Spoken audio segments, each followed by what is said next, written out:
아침을 시작하는 슬기로운 방법. 오늘 내게 이로운 뉴스. 노영희의 출발 새 아침 슬기로운 인터뷰. 정부가 내놓은 고강도 부동산 규제 대책을 두고요.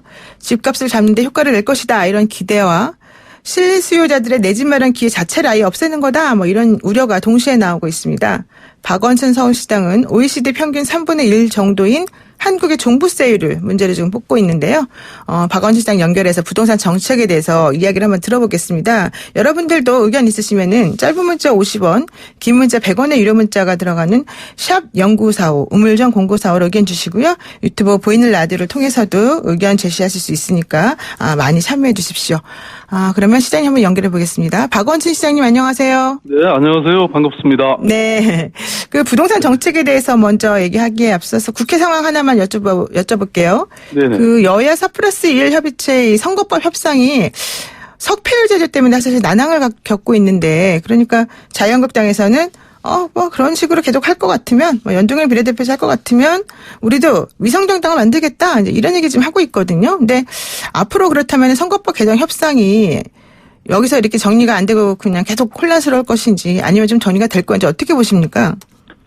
예, 사실 선거 제도나 이 비례대표 제도는, 이게 국민들로서는 가능하면 대표성이 있어야 된다. 그러니까 표를 던졌으면 그 표의 효과가 정확히 국민의 뜻에 비례돼야 된다라고 하는 당초의 취지가 있었는데요. 네. 지금은 너무 이제 각 당의 이해관계가 이렇게 개입되면서 지금 어려운 지경이 된 것 같습니다. 그래서 본래의 취지대로 각 당들이 좀 대응을 했으면 좀 해결될 수 있지 않을까 이런 생각이 들고요. 네네. 아무튼 이건 가능하면 대화와 또 타협을 통해서 풀어가야 되니까 그렇게 시간이 좀 걸리더라도 그렇게 되지 않겠습니까? 그렇군요. 그럼 요거 하나만 제가 이건 개인적으로 정말 궁금했던 질문인데 하나만 더 해줄게요.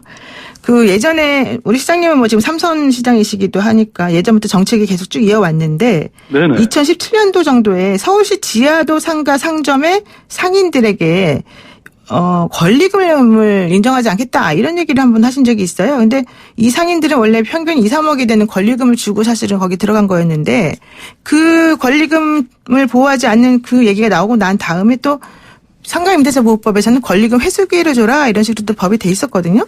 이건 어떻게 보세요? 아니 기본적으로 사실 잘 아시지 않습니까? 이게 권리금 제도라는 게 네. 우리 상인들의 사실 이 뼈고를 이렇게 사실 파먹는 네. 그런 나쁜 제도죠. 권리금이라는 게 다른 나라는 없는 제도지 않습니까? 네네. 그런데 이제 물론 이거에 대해서도 한번 큰 저는 계획이 있어야 된다고 보고요. 네네. 그러니까 우리나라 상인들이 특히 요새 자영업들이 이렇게 어려운데 그런 권리금까지 또 별도로 임대보증금 외에 주고받는다는 것은 사실 굉장히 불합리한 제도라고 생각합니다. 그래서 그런 정책을 이제 조례에 담으려고 했는데 결과적으로는 조금 좀 안 맞는 부분이 생긴 거네요. 다만 이게 또 처음 시행할 때는 여러 가지 그 피해를 보는 사람들이 있을 수 있으니까 네. 그걸 단계적으로 잘 조정해서 네. 크게 피해 보는 사람 없이도 저는 이런 제도를 점차 바꿔 가야 된다 이렇게 생각합니다. 네, 그래서 제가 이제 이 얘기를 왜 끝냈냐면 그 시장님께서 얼마 전에 부동산 대책 나온 것에 대해서 좀 우리 서울시에서도 이 지방자치단체에서도 좀 할 수 있는 정책을 할 수 있도록 좀 해달라 이런 얘기를 하셨기 때문에 제가 사실은 질문을 드린 거였습니다. 그때 당시 말씀의 취지가 정확히 뭡니까? 그러니까 우리나라에서 사실 잘 아시다시피 워낙 중앙집권적 국가잖아요. 네네. 그러니까 심지어는 지방정부를 지방자치단체라고 말하지 않습니까? 네. 이런 저는 그 상황 하에서 부동산 정책도 대부분 중앙정부가 권한을 가지고 있습니다. 네. 그래서 시민 주거 안정이라든지 임대차 관련한 계약 갱신 청구권, 임대료 인상률 상한제 이런 게 도입되면 참 좋은데 이게 전부 이제 법무부 국토부 소관이죠. 네. 저희들이 할 수 있는 게 이제 예컨대 제가 권한도 없으면서 주택 임대차 분쟁 조정위원회 실제로 이게 조정 권한이 있는 건 아닙니다. 그냥 이렇게 하고 있는 임의로 하고 있는 그런 제도고요. 그래서 사실 임대차 권한 적어도 이것뿐만이라도 지방화했으면 좋겠다. 그래서 지난 15년부터 계속 저희들이 국회에 지방 위임해 줄 것을 요청하고 있고요. 그러시군요. 네네. 그리고 또 실제 이런 임대료라든지 집값 상승 이런 것도 사실 뭐 서울시나 지방 정부가 이걸 아주 바삭하게 잘 알고 있지 않습니까? 네. 그러니까 맞춤형으로 그때그때 적절한 시기에 조치를 취할 수 있죠. 이 중앙정부가 이걸 일일이 개별적으로 다 알기 힘들죠. 예를 들어서 이제 임대차만 하더라도요. 방금 말씀하신. 네. 실제 우리 전세 임차인의 실거주기간이 3.4년밖에 안 됩니다. 그러니까 맨날 집을 옮겨야 되는 거예요. 이게 얼마나 세입자들이 고통이 불안하죠. 심하겠습니까? 네. 그래서 만약에 서울시가 이런 권한을 가지고 있다고 하면 계약갱신 청구권 도입해서 주택임대차 보호법 최소 거주기간 딱 5년으로 정하고 네. 임대료 인상 이 상한율 뭐 이런 것도 베를린처럼 네. 뭐 베를린이 워낙 이게 막 집값이 임대료가 오르다 보니까 이거 5년 동안 동결을 했거든요. 네. 이런 거 이렇게 하면 시민들의 주거권도 안정되고, 예? 그리고 또 실제 외국 정부들이 다 이렇게 지방 정부들이 권한을 갖고 있거든요. 네. 네네. 그러면 지금 시장님께서는 일단 정부가 이번에 18번째로 내놓은 이 고강도 부동산 규제 대책, 특히 규제에 좀 초점이 맞춰 있는 것 같은데 이 규제 대책이 잘 됐다고 생각하시는 겁니까? 아니면 좀 부족하다고 생각하시는 겁니까? 물론 이제 정부가 전향적인 집값 안정화 방안을 내놨다고는 생각합니다. 네. 변화가 있을 걸로 기대하고요. 그래서 서울시도 정부와 손발을 맞춰서 적극 협조할 생각입니다. 다만 네. 이미 내성이 커져 있잖아요. 이 부동산 네. 시장이. 네. 그래서 대정적이고 일시적이고 또 사후적이고 파편적 방안이 되고 말까 이런 사실 걱정도 있습니다. 그래서 이번 기회에 아주 고강도의 근본적이고 종합적이고 장기적인 대책을 좀 총동원해서 네. 이런 망국적인 불로소득 투기는 완전히 건절돼야 된다. 그래서 제가 주장한 게 이 공시 가격을 현실화하자. 네. 그리고 보유세를 강화하자. 그리고 네. 이렇게 이제 이렇게 되면 세입이 많아지니까요. 그렇죠. 이걸 갖고 국민 공유제 도입을 해서 이번 기회에 불로소득 개발 이익 철저히 환수하고 그 이익을 미래 세대와 국민 전체에게 돌아가는 그런 시스템을 만들자. 땅이 아니라 땀이 존중받는 사회를 만들어야 된다. 저는 이런 주장을 하고 있습니다. 그러니까 또 이제 사람들이 이런 얘기도 해요. 계속 세금 올리려고 저런 식으로 계속 꼼수를 부리는 거 아니냐. 그리고 또 현재 그렇게 만약에 그런 제도가 정착이 되고 이렇게 된다면 집 있고 돈 있는 사람들한테만 좋은 거지 집을 살려고 하는 사람들은 아예 기회조차 막아버리는 거 아니냐 이런 얘기 하던데요. 그거 정반대입니다. 아, 그래요? 사실 부동산 투기에서 돈 버는 사람, 큰 돈 버는 사람은 네. 아주 일정한 1% 몇 %에 불과한 것이죠. 사실 제가 최근에 이렇게 보면 어느 강남의 아파트 하나가요. 네. 지난 3년 동안에 10억 올랐어요. 근데 세금은 네. 겨우 130만 원 냈거든요. 10억이나 올랐는데요. 그렇죠. 그러니까 0.1% 10억 돈 벌고 0.1%만 종부세로 낸 겁니다. 네. 그러면 나머지 국민들은 뭐가 됩니까? 지난 5년간요. 부동산 소유자 양도소득 차익이 200조 원을 넘었습니다. 그런데 실제로 우리나라 보유세, 이른바 종부세 낸 거는 실효세율이 0.16%, OECD 평균의 거의 3분의 1 수준이에요. 네. 그러니까 이런 사회에서 누가 땀 흘려서 열심히 일하고 기업 활동 열심히 하겠습니까? 국가 경쟁력이 올라갈 수가 없는 거죠. 그래서 이게 만국병이라고 하는 겁니다. 네, 그래서 이게 결코 국민 대다수 90% 이상에게는 사실 상관이 없는데 가만 앉아서 손해 보는 거죠. 근데 이것을 자꾸 그렇게 이제 호도하는 것이 저는 말하자면 잘못된 것이다 이렇게 네. 생각합니다. 그렇군요. 그러면 이제 그 시장님께서 얘기하는 게 부동산 공유 기금을 만들어서 그 기금으로 토지나 건물을 매입하는 부동산 국민 공유제를 도입하자 이런 얘기를 하고 계시거든요. 그렇죠. 이게 왜 필요한 겁니까? 아니 그러니까 지금 현재 그렇게 거둬들인 세금은 부동산 문제를 해결하는 데 쓰자 이겁니다. 사실 우리나라 기업들이 외국으로 가는 이유가 네. 여러 이유가 있겠지만 이 노동 임금의 문제도 있고 여러 가지가 있겠지만 사실 우리나라에서 기업하려고 하면 땅값이 워낙 비싸잖아요. 네. 이런 문제를 말하자면 여기서 공급할 수도 있고, 그 다음에 우리나라 공공임대주택의 비율이 5%에 겨우 불과합니다. 그래서 이 돈으로 공공임대주택을 대거 공급하는 거죠. 그러니까 싱가포르는 92%나 되고요. 공공임대주택의 비율이. 네. 그 다음에 뭐 오스트리아라든지 이런 나라들이 40%가 넘거든요. 그러니까 서울시도 열심히 해보니까 네. 뭐 저희들이 한 1조 원씩을 투입해서 제가 한 8년 정도 지금 됐는데 네. 이렇게 되니까 그리고 한 2년 정도 더 하면 약 10% 정도 공급할 수 있습니다. 저는 우리가 결단하면 네. 이 국민의 주거 불안 또 이게 사실 가계 지출의 거의 20% 넘습니다. 그래서 이걸 해결해주면 국민의 가장 큰 고통인 주거 문제도 해결하고 네. 동시에 그것이 가처분 소득이 늘어나서 내수 경제가 활성화되거든요. 이렇게 되면 경제 문제도 해결하는 네. 사실 뭐 완전히 두 마리 토끼를 다 잡을 수 있다고 저는 생각합니다. 그렇군요. 근데 이런 식의 그 부동산 국민 공유제 이런 거는 좀 사회주의다. 일부 한국당들이 이제 그렇게 얘기를 하고 있고 우리 대한민국 부동산 공화국으로 만든 장본인이 아니냐. 좀 못 믿겠다 이런 얘기 하는데 어떻습니까? 저는 그런 말씀 하시는 분들에게 네. 좀 이런 말씀 드리고 싶어요. 우선 이명박 박근혜 정부 시절에 빚내서 집 사라 이런 구호가 공공연히 내세워졌거든요. 아마 네. 기억하실 겁니다. 그래서 경제 활성화를 명분으로 해서 무분별한 부동산 경기 부양 정책을 폈고요. 그러니까 무리한 규제도 완화되고 또 유동성 확대도 이게 결국 부동산 앙동으로 이어졌습니다. 그야말로 부동산 불로소득의 이런 투기 세력들의 배를 채웠죠. 네. 그리고 또 국민들 입장에서 봐도 부동산 불패 신화라는 게 그렇죠. 생겨났고요. 네.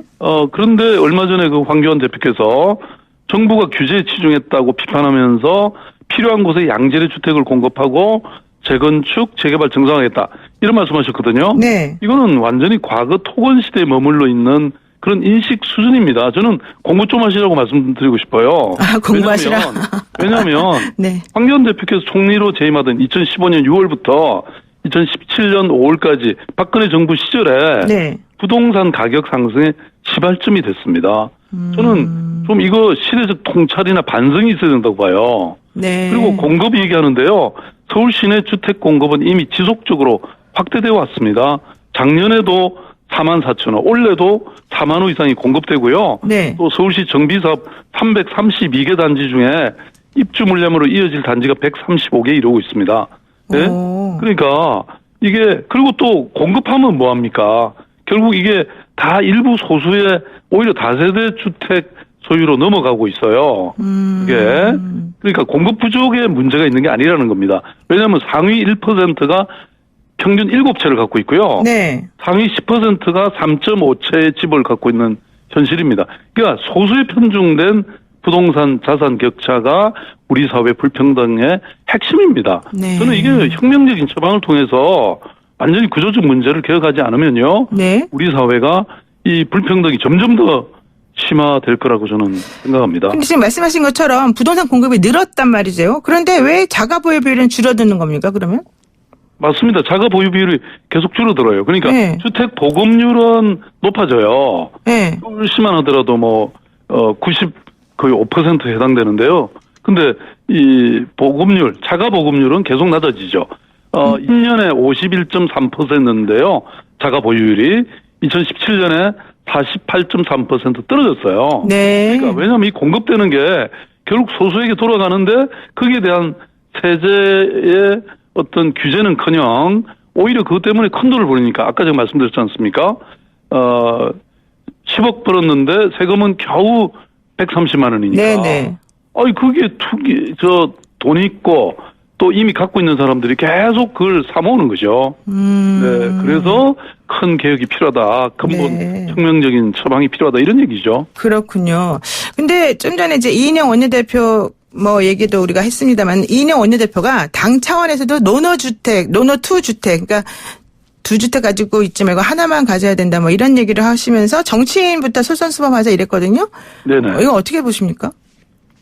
저는 우리 사회가 뭐 이제 자본주의와 경제 그 자체를 위해서도 이 부동산 문제는 해결돼야 된다고 생각합니다. 왜냐하면 아까 말씀드린 것처럼 뭐 이렇게 떼돈을 버는데 부동산으로 네. 누가 기업 활동하고 근로 의욕이 고취되겠습니까?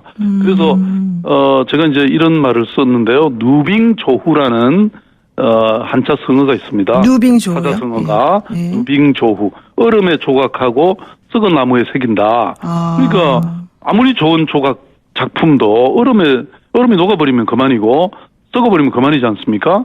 근본을 다시 세워야 된다. 지금 이 나라가 저는 부동산 때문에 이게 만국병이다 이런 얘기들이 실제 많은 분들이 하고 계시지 않습니까? 네. 그래서 투기 이익을 확실히 환수하고 그 돈으로 국민 공유 기금 만들어서 많은 경우에 좀 싸게 정부가 그걸 공급하고 또 부동산 이 공공임대주택도 대폭 늘려서 그야말로 헌법에 보장된 이 주거 안정, 국민의 주거권을 보장할 수 있다. 방법이 없는 게 아니고요. 사실은 전문가들이 대체로 공감하고 동의하는 이런 내용들입니다. 근데 지금 시장님 말씀 들어보면 결과적으로는 일단 세금을 조금 왕창 매겨서 이 집을 가지고 있는 것을 본인에게 불편하게 하는 방식을 먼저 좀 택해서 그다음에 뭐 기금 마련하고 뭐 하고 이렇게 간다는 것처럼 들리는데요. 이게 제대로 될까요? 그러니까 세금 왕창 매긴다고 말씀하시는데 그게 네. 이제 아까도 말씀드린 것처럼 99%의 국민은 이것 때문에 손해보는 겁니다. 지금 가만 앉아서. 전국에 아니 지금 강남에 그 투자할 수 있는 사람이 몇 명이나 됩니까? 네네. 그러니까 대다수의 국민들은 그냥 가만 앉아 있는데 여기는 돈이 그냥 10억씩 다 오른단 말이에요. 네. 근데 세금은 130만 원 내면 나머지 국민들 사실 지방에 있는 또는 강북에 있는 사람들은 가만 앉아서 손해보는 거죠. 네. 네? 그러니까 거기에 대해서 그 많은 차익을 그 투기 수익을 확실하게 그거는 환수하는 것이 맞는 것이죠. 그거 저는 반대한다는 게 이해가 안 되는 겁니다, 오히려. 그렇군요. 일단 이제 그 얘기는 거기까지 하고요. 제가 네. 서울라이트 하나만 여쭤볼게요. 동대문 예, 디자인 예. 플라자에서 지금 경제 활성화를 위한 뭔가 하는 것 같은데 설명을 좀 맞습니다. 들어볼까요? 지금 네. 오늘인데요. 네. 오늘 이제 밤부터 왜 동대문 디자인 플라자라고 하는 곳 있지 않습니까?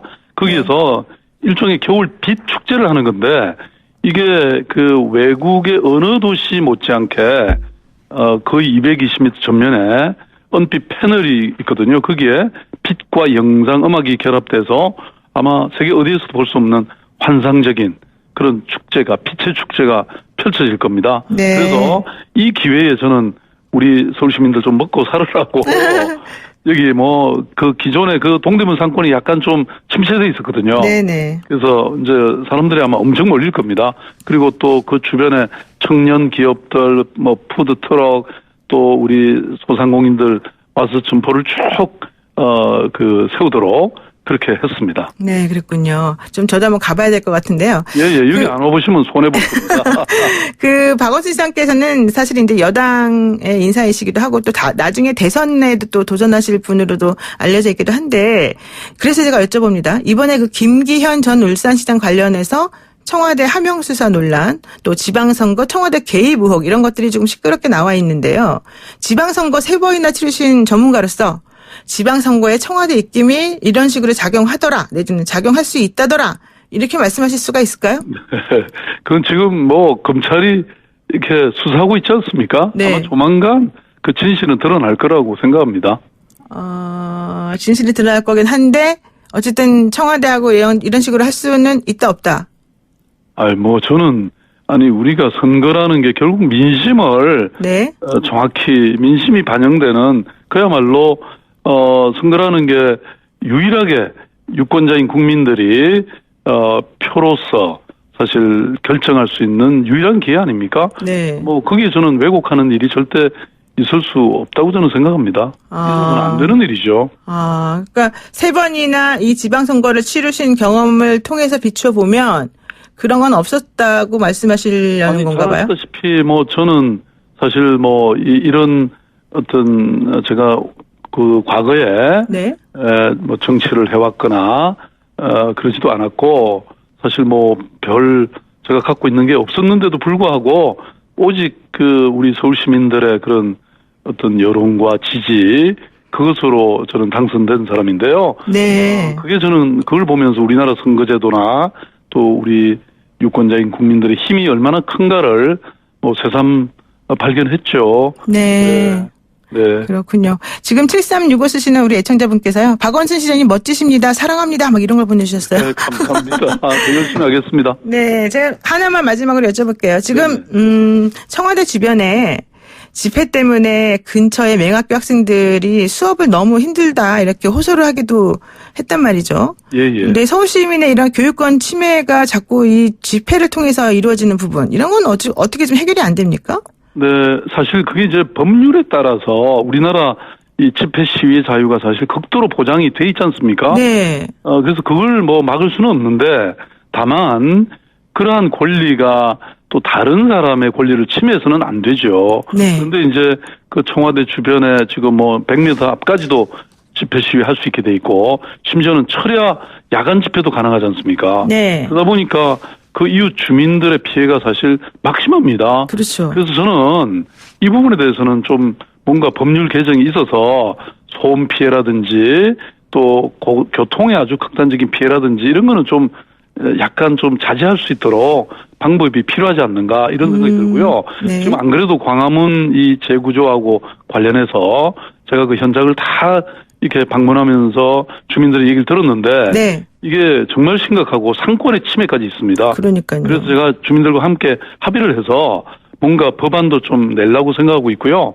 그다음에 이 광화문 광장 같은 것도 이제 시민들에게 오히려 이 권한을 줘서 시민들이 이런 것도 요청할 수 있게 이렇게 하고 싶습니다. 그야말로 네. 시민들의 공론으로 이런 토론으로 좀 저는 이런 부분이 해결되기를. 났으면 좋겠습니다. 그렇군요. 네. 그 6976 쓰시는 우리 청취자분께서 이런 질문하셨습니다. 시장님 반갑습니다. 고려인, 사할린 동포들과 한국어 교육 봉사를 하고 있는 시민입니다.